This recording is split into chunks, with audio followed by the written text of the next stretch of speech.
In China, in the morning, you'll often see groups of people doing Qigong or Tai Chi exercises in a group, sometimes with music, to start their day off.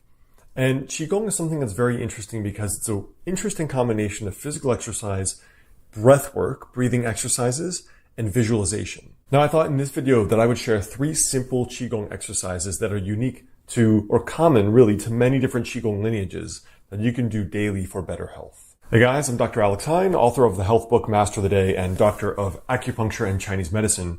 So before we jump into these 3 exercises, I put together 2 very important links right below the video. The first is if you'd like to become a patient of mine locally in Los Angeles or virtually via telemedicine, you can contact my private practice right below this video. And the second is for a free guide, which is 4 daily rituals that can potentially help you add years to your life with Chinese medicine. So those are right below the video there. Now, exercise number 1 is called yin-yang palms. So there are many different names for this, and it presents itself in many different Qigong lineages. Now, the first exercise basically just involves inhaling while you bring your hands up and exhaling while you bring your hands down. You're just doing a kind of rhythmic inhale, 2, 3, 4, exhale, 2, 3, 4. Inhale, 2, 3, 4, and exhale, 2, 3, 4. So that's the gist of the basic exercise.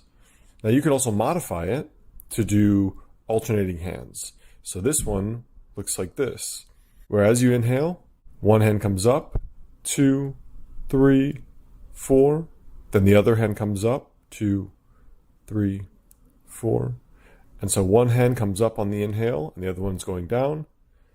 And the other hand comes up on the inhale, 2, 3, 4. So you can either do both hands up and down to the same cadence or alternating. The second kind of Qigong is called shaking Qigong. Now, shaking Qigong is literally just that. You're shaking like you're doing a rebounder without the rebounder machine, right? The little trampoline.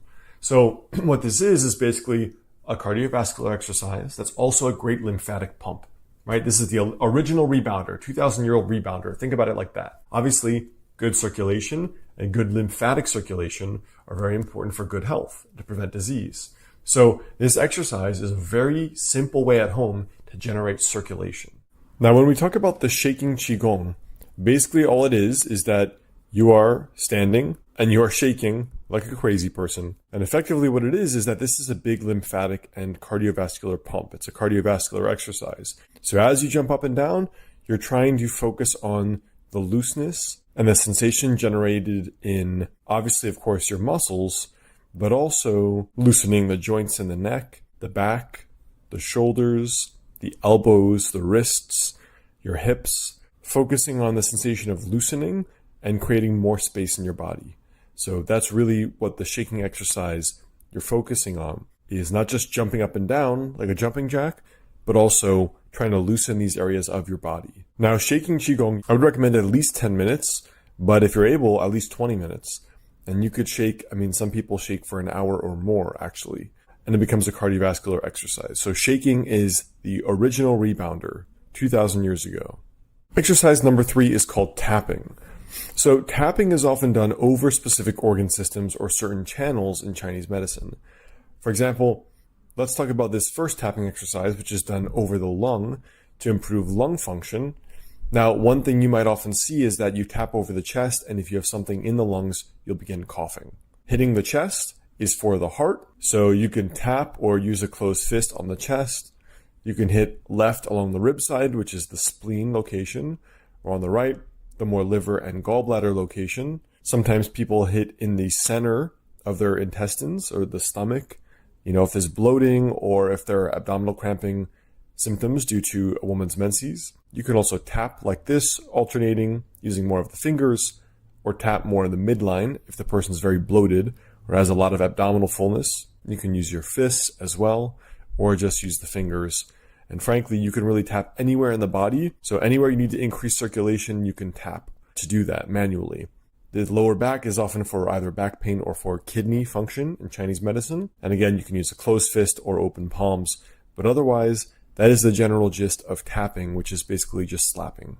I'll never forget one of the first winters I spent in Beijing when I was living there. I saw all these people doing unusual kinds of Qigong in the park. And one man was walking around the park in circles, just doing this, over, and over.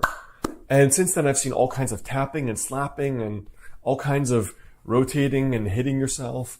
And this is very common and seems to be relatively unique to Qigong, because in Chinese medicine, all of these forms of Qigong are about tong, which is opening, circulation, unblocking. We know even from the major killers, the major causes of death in America today, a lot of it is circulatory based. So no surprise there why exercise and a good diet are so important, Qigong being one of the many ways to exercise. The purpose of all of these is this whole tong, or opening, or movement, or unblocking aspect. So this tapping or slapping Qigong is not only done over physical anatomical organs, but is done in any organ really, or any location you want to increase circulation. So those are 3 Qigong exercises you could do every day for better health. You could do them each for 5 minutes. You could do one for 20 minutes. I mean, people in China do shaking, sometimes up to an hour or multiple hours if you're really extreme, or they're very seriously ill. You can do these. I would recommend no less than 20 minutes. You could do each for 5 or 6 minutes. And those will actually really increase your cardiovascular capacity.